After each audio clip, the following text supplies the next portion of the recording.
Heidi by Johanna Spyri, Chapter 23. Goodbye till we meet again. Grandmamma wrote the day before her arrival to let the children know that they might expect her without fail. Peter brought up the letter early the following morning. Grandfather and the children were already outside, and the goats were awaiting him, shaking their heads frolicsomely in the fresh morning air, while the children stroked them and wished them a pleasant journey up the mountain. Uncle stood near, looking now at the fresh faces of the children, now at his well-kept goats, with a smile on his face, evidently well pleased with the sight of both.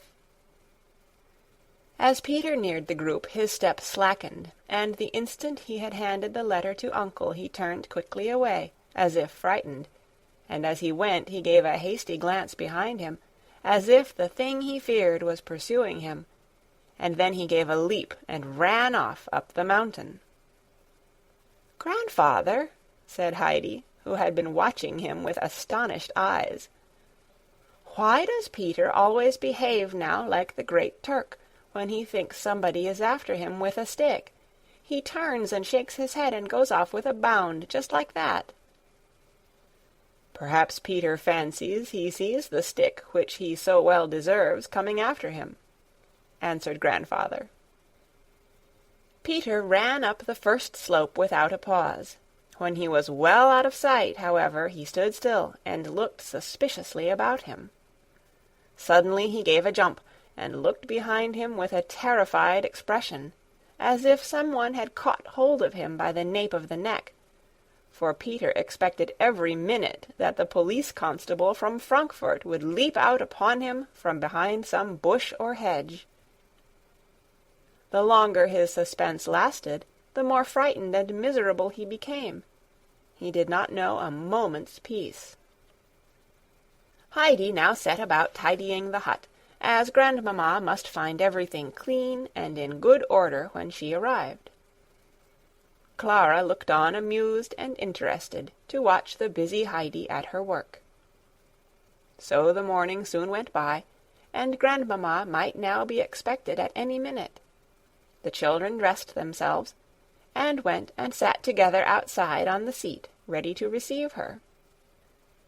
Grandfather joined them, that they might see the splendid bunch of blue gentians which he had been up the mountain to gather, and the children exclaimed with delight at the beauty of the flowers as they shone in the morning sun.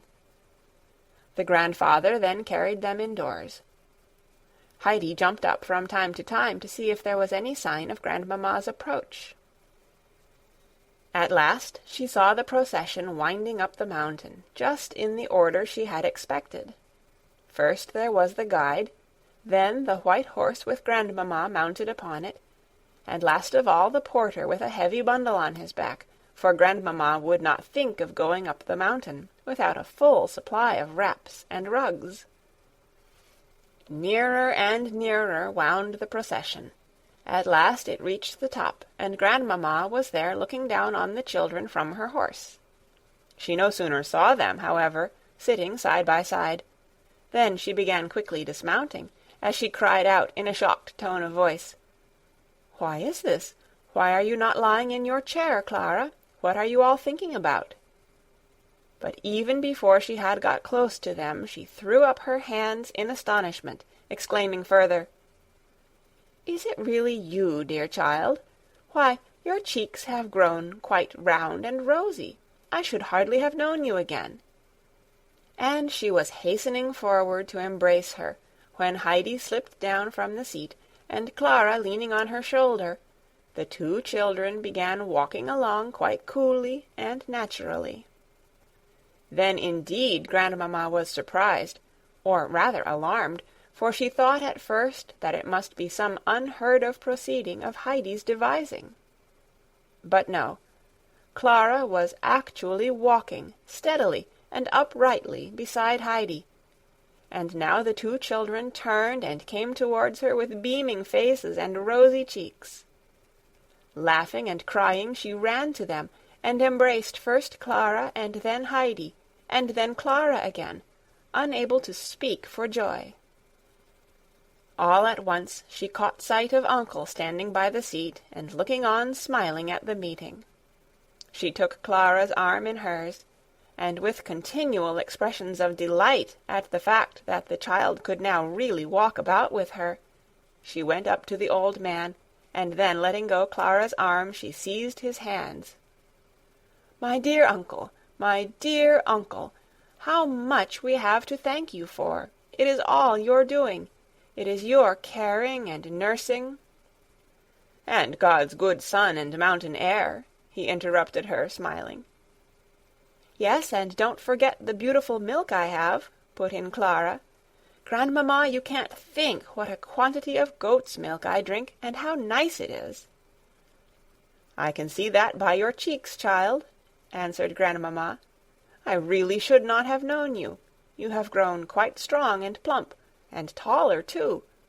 I never hoped or expected to see you look like that. I cannot take my eyes off you, for I can hardly yet believe it. But now I must telegraph without delay to my son in Paris, and tell him he must come here at once. I shall not say why. It will be the greatest happiness he has ever known. My dear uncle, how can I send a telegram? Have you dismissed the men yet?" "They have gone," he answered. "But if you are in a hurry, I will fetch Peter, and he can take it for you." Grandmamma thanked him, for she was anxious that the good news should not be kept from her son a day longer than was possible. So Uncle went aside a little way, and blew such a resounding whistle through his fingers that he awoke a responsive echo among the rocks far overhead. He had not to wait many minutes before Peter came running down in answer, for he knew the sound of Uncle's whistle. Peter arrived, looking as white as a ghost, for he quite thought Uncle was sending for him to give him up. But as it was, he only had to take a written paper given him with instructions to take it down at once to the post office at Dorfli. Uncle would settle for the payment later, as it was not safe to give Peter too much to look after. Peter went off with the paper in his hand, feeling some relief of mind for the present, for as Uncle had not whistled for him in order to give him up, it was evident that no policeman had yet arrived. So now they could all sit down in peace to their dinner round the table in front of the hut, and Grandmamma was given a detailed account of all that had taken place. How Grandfather had made Clara try first to stand, and then to move her feet a little every day, and how they had settled for the day's excursion up the mountain, and how the chair had been blown away. How Clara's desire to see the flowers had induced her to take the first walk, and so by degrees one thing had led to another. The recital took some time, for Grandmamma continually interrupted it with fresh exclamations of surprise and thankfulness. "It hardly seems possible. I can scarcely believe it is not all a dream. Are we really awake, and are all sitting here by the mountain hut, and is that round-faced, healthy-looking child my poor little white, sickly Clara?" And Clara and Heidi could not get over the delight at the success of the surprise they had so carefully arranged for Grandmamma, and at the latter's continued astonishment. Meanwhile, Herr Sesemann, who had finished his business in Paris, had also been preparing a surprise. Without saying a word to his mother, he got into the train one sunny morning, and travelled that day to Basel. The next morning he continued his journey, for a great longing had seized him to see his little daughter, from whom he had been separated the whole summer. He arrived at Ragatz a few hours after his mother had left. When he heard that she had that very day started for the mountain, he immediately hired a carriage and drove off to Maienfeld. Here he found that he could, if he liked, drive on as far as Dorfli, which he did, as he thought the walk up from that place would be as long as he cared for. Herr Sesemann found he was right, for the climb up the mountain, as it was, proved long and fatiguing to him. He went on, but still no hut came in sight, and yet he knew there was one where Peter lived halfway up, for the path had been described to him over and over again. There were traces of climbers to be seen on all sides.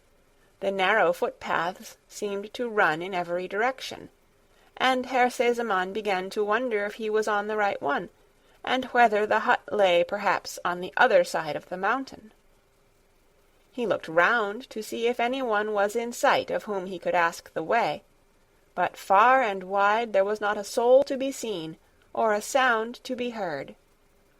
Only at moments the mountain wind whistled through the air, and the insects hummed in the sunshine, or a happy bird sang out from the branches of a solitary larch-tree. Herr Sesemann stood still for a while to let the cool alpine wind blow on his hot face. But now someone came running down the mountainside. It was Peter with the telegram in his hand. He ran straight down the steep slope, not following the path on which Herr Sesemann was standing. As soon as the latter caught sight of him, he beckoned to him to come. Peter advanced towards him slowly and timidly, with a sort of sidelong movement, as if he could only move one leg properly, and had to drag the other after him. "Hurry up, lad," called Herr Sesemann, and when Peter was near enough, "Tell me," he said, "is this the way to the hut where the old man and the child Heidi live, and where the visitors from Frankfurt are staying?" A low sound of fear was the only answer he received, as Peter turned to run away in such precipitous haste that he fell head over heels several times, and went rolling and bumping down the slope in involuntary bounds, just in the same way as the chair, only that Peter fortunately did not fall to pieces as that had done. Only the telegram came to grief, and that was torn into fragments and flew away. How extraordinarily timid these mountain dwellers are, thought Herr Sesemann to himself, for he quite believed that it was the sight of a stranger that had made such an impression on this unsophisticated child of the mountains. After watching Peter's violent descent towards the valley for a few minutes, he continued his journey. Peter, meanwhile, with all his efforts, could not stop himself, but went rolling on, and still tumbling head over heels at intervals in a most remarkable manner. But this was not the most terrible part of his sufferings at the moment, for far worse was the fear and horror that possessed him, feeling sure, as he did now, that the policeman had really come over for him from Frankfurt. He had no doubt at all that the stranger who had asked him the way was the very man himself. Just as he had rolled to the edge of that last high slope above Dorfli, he was caught in a bush, and at last able to keep himself from falling any farther. He lay still for a second or two to recover himself, and to think over matters. "Well done! Another of you come bumping along like this," said a voice close to Peter. "And which of you tomorrow is the wind going to send rolling down like a badly sown sack of potatoes?" It was the baker, who stood there laughing.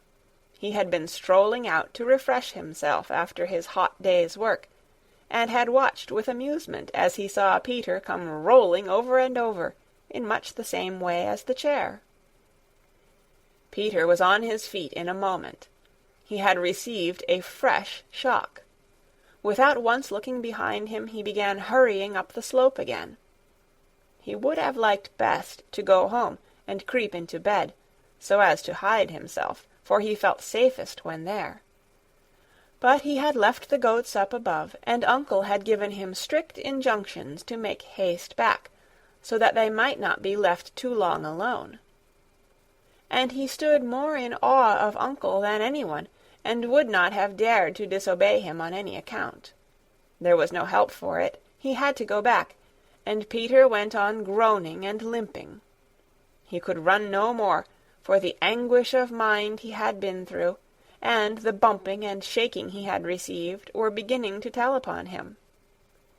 and so, with lagging steps and groans, he slowly made his way up the mountain.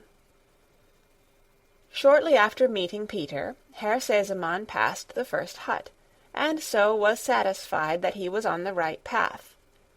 He continued his climb with renewed courage, and at last, after a long and exhausting walk, he came in sight of his goal. There, only a little distance farther up, stood the grandfather's home, with the dark tops of the fir trees waving above its roof. Herr Sesemann was delighted to have come to the last steep bit of his journey. In another minute or two he would be with his little daughter, and he pleased himself with the thought of her surprise. But the company above had seen his approaching figure and recognized who it was, and they were preparing something he little expected as a surprise on their part. As he stepped on to the space in front of the hut, two figures came towards him. One a tall girl with fair hair and pink cheeks, leaning on Heidi, whose dark eyes were dancing with joy. Herr Sesemann suddenly stopped, staring at the two children, and all at once the tears started to his eyes. What memories arose in his heart! Just so had Clara's mother looked, the fair-haired girl with the delicate pink and white complexion. Herr Sesemann did not know if he was awake or dreaming. "Don't you know me, Papa?" called Clara to him, her face beaming with happiness. "Am I so altered since you saw me?" Then Herr Sesemann ran to his child and clasped her in his arms. "Yes, you are indeed altered. How is it possible? Is it true what I see?" And the delighted father stepped back to look full at her again, and to make sure that the picture would not vanish before his eyes. "Are you my little Clara? Really my little Clara?" he kept on saying. Then he clasped her in his arms again, and again put her away from him, that he might look, and make sure it was she who stood before him. And now Grandmamma came up, anxious for a sight of her son's happy face. "Well, what do you say now, dear son?" she exclaimed. "You have given us a pleasant surprise, but it is nothing in comparison to what we have prepared for you, you must confess." And she gave her son an affectionate kiss as she spoke. "But now," she went on, "you must come and pay your respects to Uncle, who is our chief benefactor." "Yes, indeed, and with the little inmate of our own house, our little Heidi, too," said Herr Sesemann, shaking Heidi by the hand. "Well, are you still well and happy in your mountain home? But I need not ask. No alpine rose could look more blooming. I am glad, child. It is a pleasure to me to see you so." And Heidi looked up with equal pleasure into Herr Sesemann's kind face. How good he had always been to her, and that he should find such happiness awaiting him up here on the mountain made her heart beat with gladness. Grandmamma now led her son to introduce him to Uncle, and while the two men were shaking hands, and Herr Sesemann was expressing his heartfelt thanks and boundless astonishment to the old man, Grandmamma wandered round to the back to see the old fir trees again. Here another unexpected sight met her gaze, for there under the trees, where the long branches had left a clear space on the ground, stood a great bush of the most wonderful dark blue gentians, as fresh and shining as if they were growing on the spot. She clasped her hands, enraptured with their beauty. "How exquisite! What a lovely sight!" she exclaimed. "Heidi, dearest child, come here. Is it you who have prepared this pleasure for me? It is perfectly wonderful." The children ran up. "No, I did not put them there," said Heidi, "but I know who did." "They grow just like that on the mountain, Grandmamma, only if anything they look more beautiful still. Clara put in. "But guess who brought those down today?" And as she spoke she gave such a pleased smile that the grandmother thought for a moment the child herself must have gathered them. But that was hardly possible. At this moment a slight rustling was heard behind the fir trees. It was Peter, who had just arrived. He had made a long round, having seen from the distance who it was standing beside Uncle in front of the hut, and he was trying to slip by unobserved. But Grandmamma had seen and recognized him, and suddenly the thought struck her that it might be Peter who had brought the flowers, and that he was now trying to get away unseen, feeling shy about it. But she could not let him go off like that. He must have some little reward. "Come along, boy, come here. Do not be afraid," she called to him. Peter stood still, petrified with fear. After all he had gone through that day, he felt he had no longer any power of resistance left. All he could think was, "It's all up with me now." Every hair of his head stood on end, and he stepped forth from behind the fir trees, his face pale and distorted with terror. "Courage, boy," said Grandmamma, in her effort to dispel his shyness. "Tell me now, straight out, without hesitation, was it you who did it?" Peter did not lift his eyes, and therefore did not see at what Grandmamma was pointing. But he knew that Uncle was standing at the corner of the hut, fixing him with his gray eyes, while beside him stood the most terrible person that Peter could conceive, the police constable from Frankfurt. Quaking in every limb and with trembling lips, he muttered a low, "Yes." "Well, and what is there dreadful about that?" said Grandmamma. Because it is all broken to pieces, and no one can put it together again." Peter brought out his words with difficulty, and his knees knocked together so that he could hardly stand. Grandmamma went up to Uncle. "Is that poor boy a little out of his mind?" she asked sympathizingly. "Not in the least," Uncle assured her. "It is only that he was the wind that sent the chair rolling down the slope, and he is expecting his well-deserved punishment." Grandmamma found this hard to believe, for in her opinion Peter did not look an entirely bad boy, nor could he have any reason for destroying such a necessary thing as the chair. But Uncle had only given expression to the suspicion that he had from the moment the accident happened. The angry looks which Peter had from the beginning cast at Clara, and the other signs of his dislike to what had been taking place on the mountain, had not escaped Uncle's eye.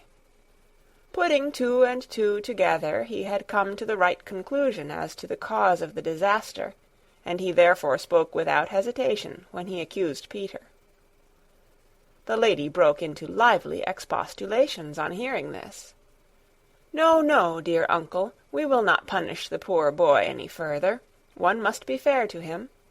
Here are all these strangers from Frankfurt who come and carry away Heidi, his one sole possession, and a possession well worth having, too, and he is left to sit alone day after day for weeks, with nothing to do but brood over his wrongs. No, no, let us be fair to him. His anger got the upper hand, and drove him to an act of revenge.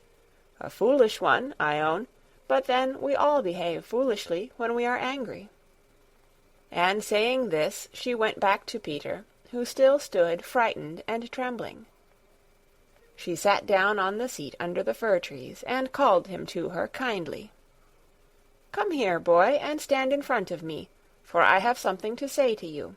Leave off shaking and trembling, for I want you to listen to me. You sent the chair rolling down the mountain so that it was broken to pieces. That was a very wrong thing to do, as you yourself knew very well at the time, and you also knew that you deserved to be punished for it, and in order to escape this you have been doing all you can to hide the truth from everybody. But be sure of this, Peter, that those who do wrong make a mistake when they think no one knows anything about it.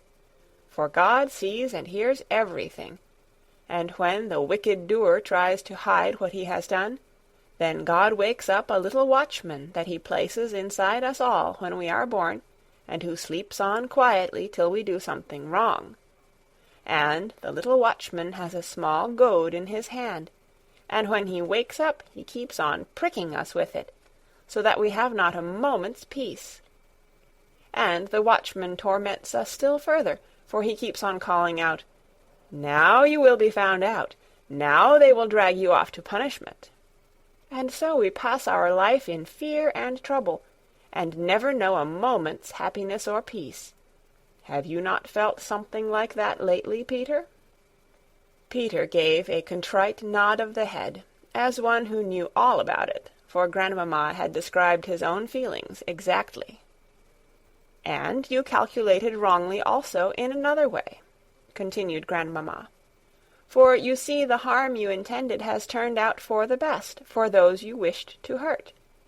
As Clara had no chair to go in, and yet wanted so much to see the flowers, she made the effort to walk, and every day since she has been walking better and better, and if she remains up here she will in time be able to go up the mountain every day, much oftener than she would have done in her chair. So you see, Peter, God is able to bring good out of evil for those whom you meant to injure, and you who did the evil were left to suffer the unhappy consequences of it. Do you thoroughly understand all I have said to you, Peter? If so, do not forget my words, and whenever you feel inclined to do anything wrong, think of the little watchman inside you with his goad and his disagreeable voice. Will you remember all this?" "Yes, I will," answered Peter, still very subdued, for he did not yet know how the matter was going to end, as the police constable was still standing with the uncle. "That's right, and now the thing is over and done for," said Grandmamma. "But I should like you to have something for a pleasant reminder of the visitors from Frankfurt. Can you tell me anything that you have wished very much to have? What would you like best as a present?" Peter lifted his head at this and stared open-eyed at Grandmamma. Up to the last minute he had been expecting something dreadful to happen, and now he might have anything that he wanted. His mind seemed all of a whirl. "I mean what I say," went on Grandmamma. "You shall choose what you would like to have as a remembrance from the Frankfurt visitors, and as a token that they will not think any more of the wrong thing you did. Now do you understand me, boy?" The fact began at last to dawn upon Peter's mind that he had no further punishment to fear, and that the kind lady sitting in front of him had delivered him from the police constable. He suddenly felt as if the weight of the mountain had fallen off him. He had also by this time awakened to the further conviction that it was better to make a full confession at once of anything he had done wrong or had left undone, and so he said, "And I lost the paper, too." Grandmamma had to consider a moment what he meant, but soon recalled his connection with her telegram, and answered kindly, "You are a good boy to tell me. Never conceal anything you have done wrong, and then all will come right again. And now, what would you like me to give you?" Peter grew almost giddy with the thought that he could have anything in the world that he wished for. He had a vision of the yearly fair at Mayenfeld, with the glittering stalls and all the lovely things that he had stood gazing at for hours, without a hope of ever possessing one of them, for Peter's purse never held more than a halfpenny, and all these fascinating objects cost double that amount.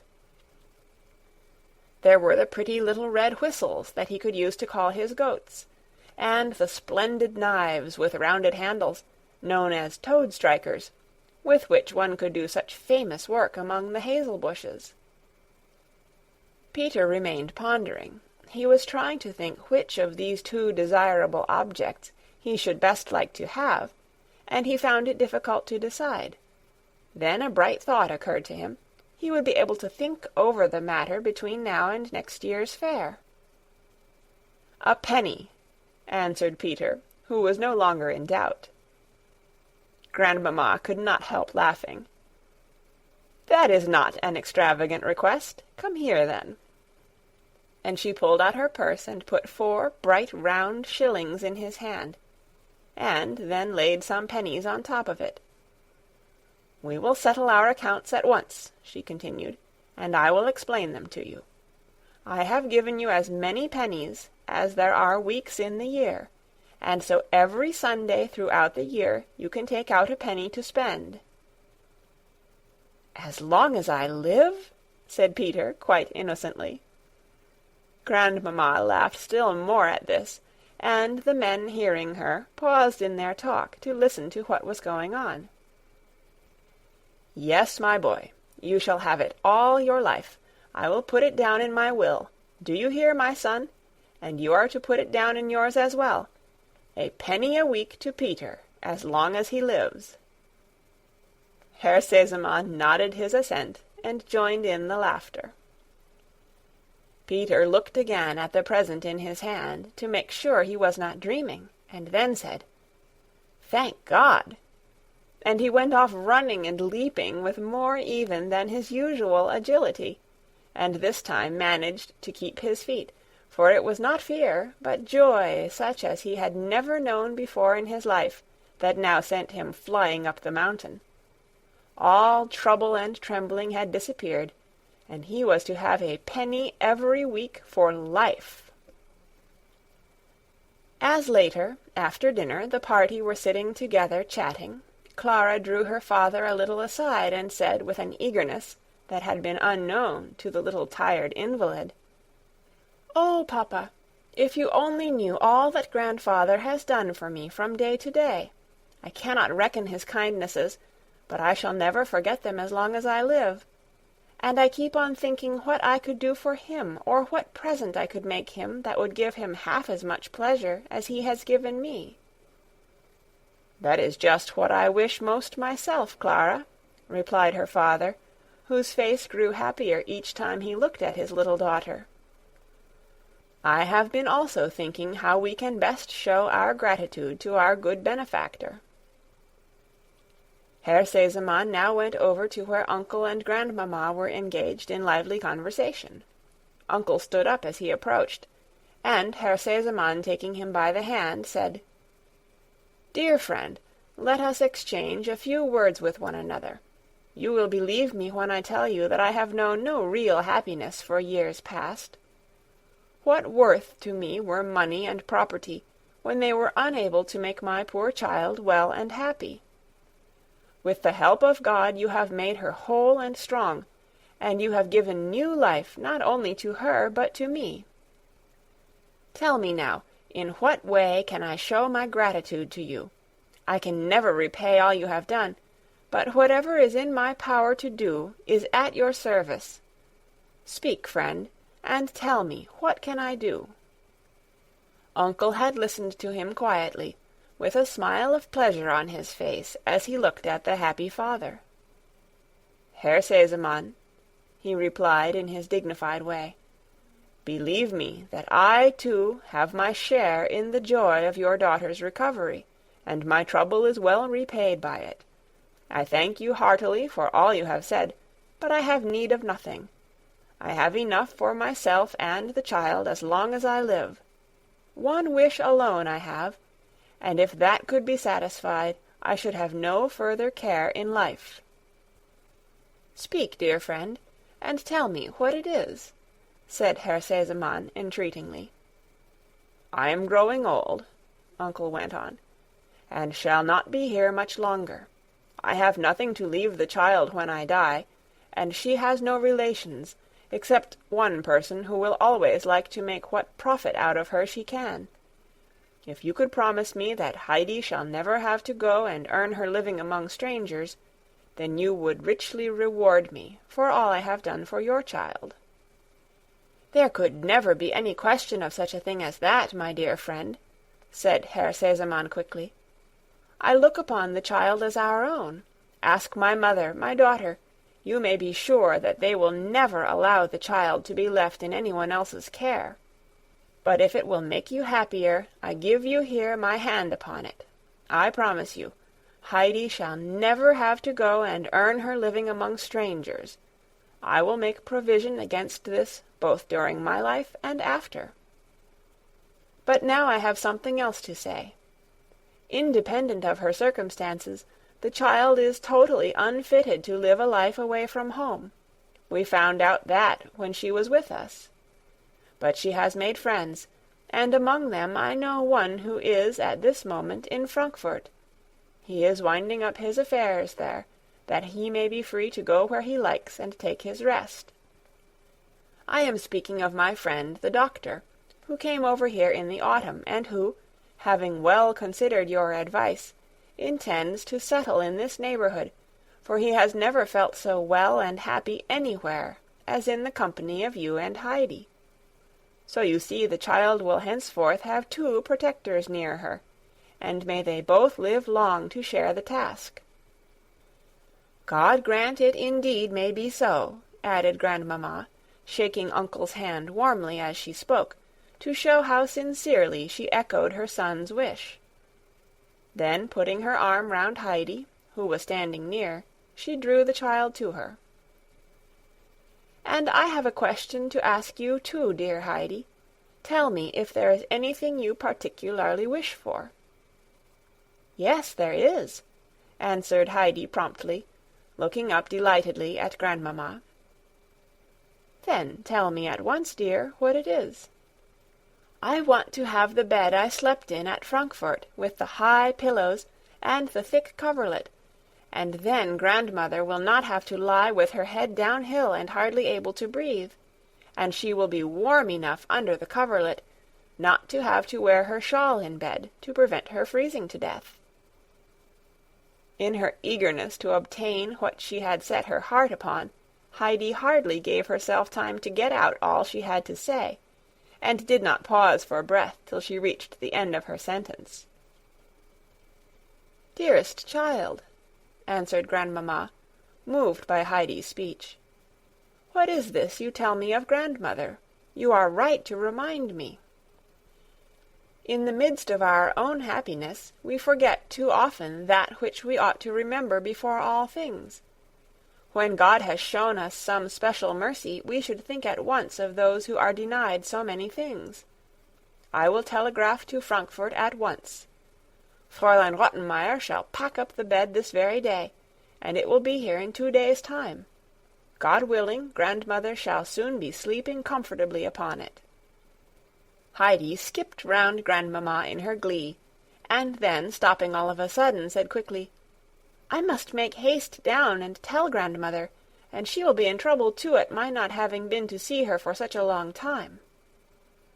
For she felt she could not wait another moment before carrying the good news down to Grandmother, and, moreover, the recollection came to her of the distress the old woman was in when she last saw her. "No, no, Heidi, what can you be thinking of?" said her grandfather reprovingly. "You can't be running backwards and forwards like that when you have visitors." But Grandmamma interfered on Heidi's behalf. "The child is not so far wrong, Uncle," she said, "and poor Grandmother has too long been deprived of Heidi for our sakes. Let us all go down to her together. I believe my horse is waiting for me, and I can ride down from there, and as soon as I get to Dorfli the message shall be sent off.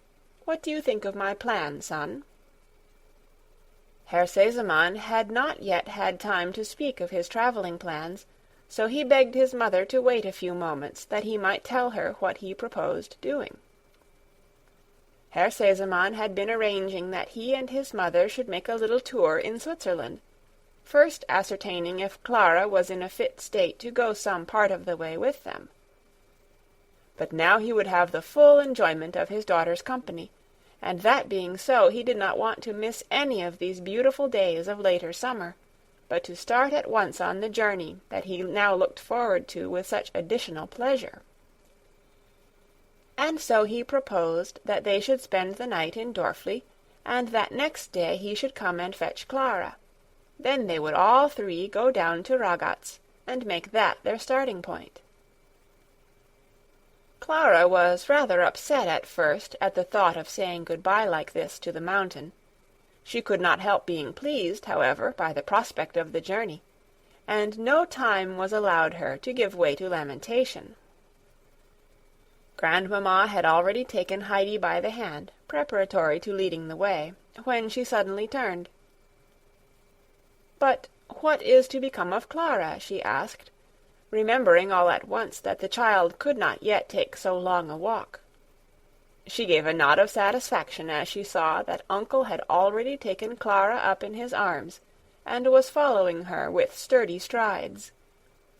Herr Sesemann brought up the rear, and so they all started down the mountain. Heidi kept jumping for joy as she and Grandmamma walked along side by side, and Grandmamma asked all about Grandmother, how she lived and what she did, especially in the winter when it was so cold, and Heidi gave her a minute account of everything, for she knew all that went on at Grandmother's, and told her how Grandmother sat crouching in the corner and trembling with cold. She was able to give her exact particulars of what Grandmother had and had not to eat. Grandmamma listened with interest and sympathy until they came to Grandmother's.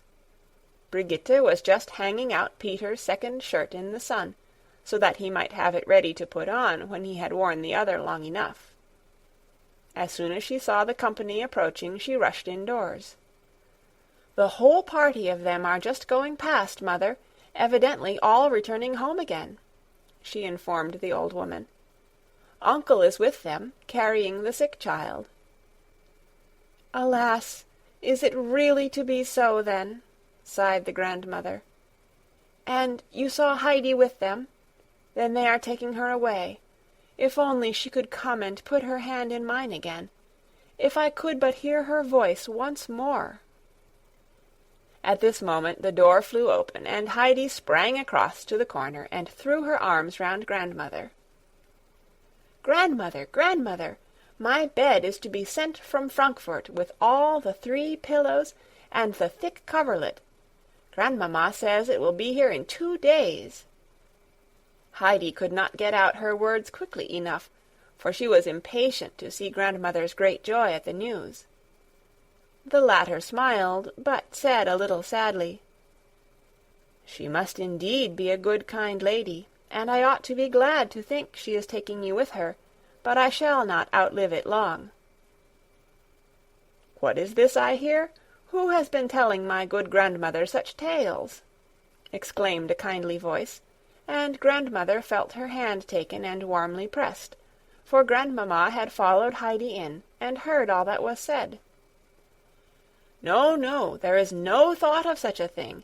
Heidi is going to stay with you and make you happy. We want to see her again, but we shall come to her. We hope to pay a visit to the Alm every year, for we have good cause to offer up especial thanks to God upon this spot, where so great a miracle has been wrought upon our child." And now Grandmother's face was lighted up with genuine happiness, and she pressed Frau Sesemann's hand over and over again, unable to speak her thanks, while 2 large tears of joy rolled down her aged cheeks. And Heidi saw the glad change come over Grandmother's face, and she too now was entirely happy.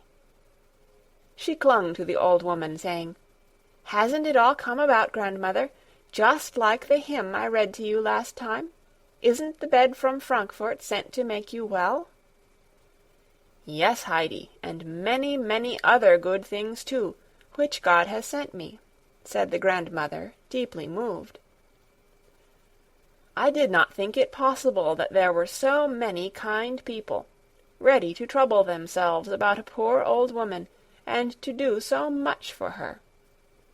Nothing strengthens our belief in a kind heavenly Father who never forgets even the least of his creatures, so much as to know that there are such people, full of goodness and pity for a poor useless creature such as I am."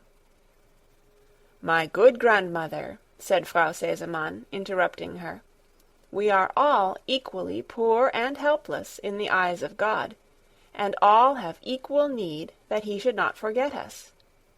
But now we must say good-bye, but only till we meet again, for when we pay our next year's visit to the Alm, you will be the first person we shall come and see. Meanwhile, we shall not forget you." And Frau Sesemann took grandmother's hand again, and shook it in farewell. But grandmother would not let her off even then without more words of gratitude, and without calling down on her benefactress and all belonging to her every blessing that God had to bestow. At last Herr Sesemann and his mother were able to continue their journey downwards, while Uncle carried Clara back home, with Heidi beside him, so full of joy of what was coming for grandmother that every step was a jump. But there were many tears shed the following morning by the departing Clara, who wept to say good-bye to the beautiful mountain home where she had been happier than ever in her life before. Heidi did her best to comfort her. "Summer will be here again in no time," she said, "and then you will come again, and it will be nicer still, for you will be able to walk about from the beginning. We can then go out every day with the goats up to where the flowers grow, and enjoy ourselves from the moment you arrive."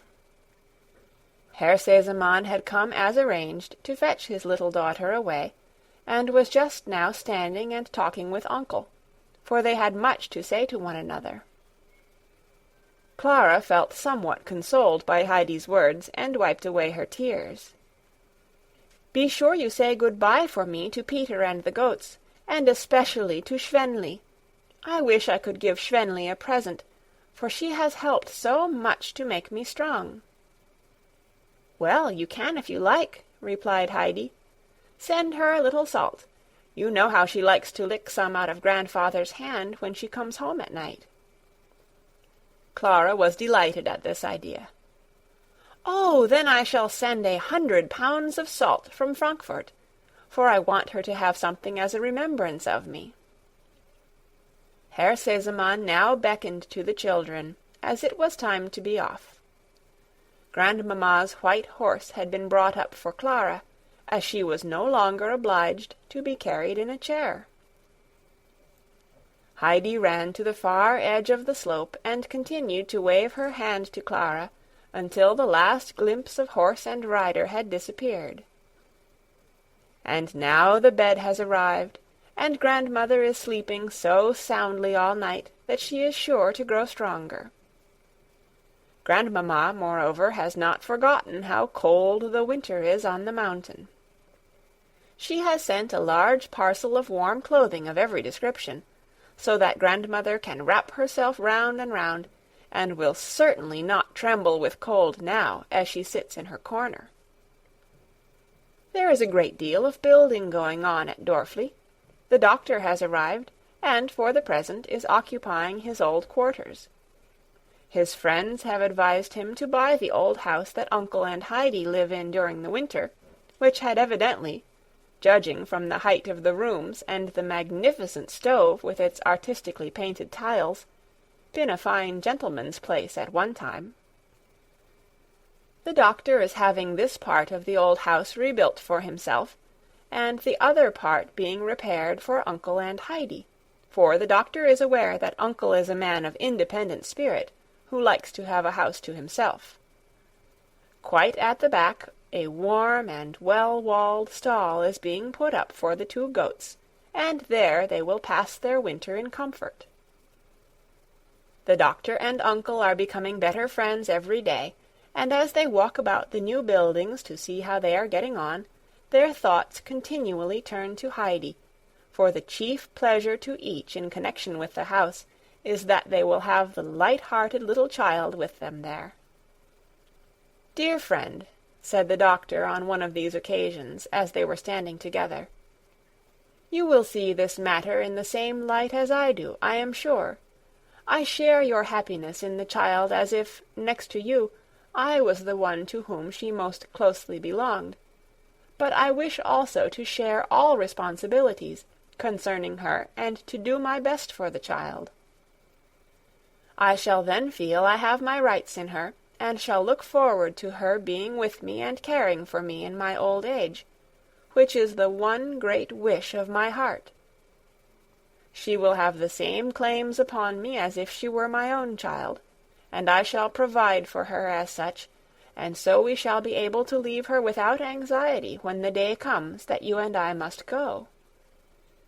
Uncle did not speak, but he clasped the doctor's hand in his, and his good friend could read in the old man's eyes how greatly moved he was, and how glad and grateful he felt.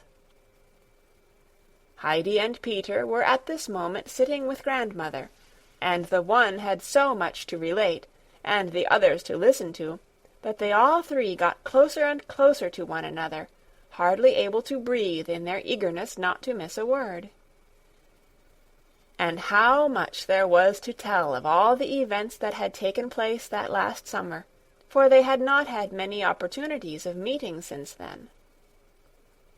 And it was difficult to say which of the three looked the happiest at being together again, and at the recollection of all the wonderful things that had happened. Mother Brigitta's face was perhaps the happiest of all, as now, with the help of explanation, she was able to understand for the first time the history of Peter's weekly penny for life. Then at last the grandmother spoke. "Heidi, read me one of the hymns. I feel I can do nothing for the remainder of my life but thank the Father in heaven for all the mercies he has shown us."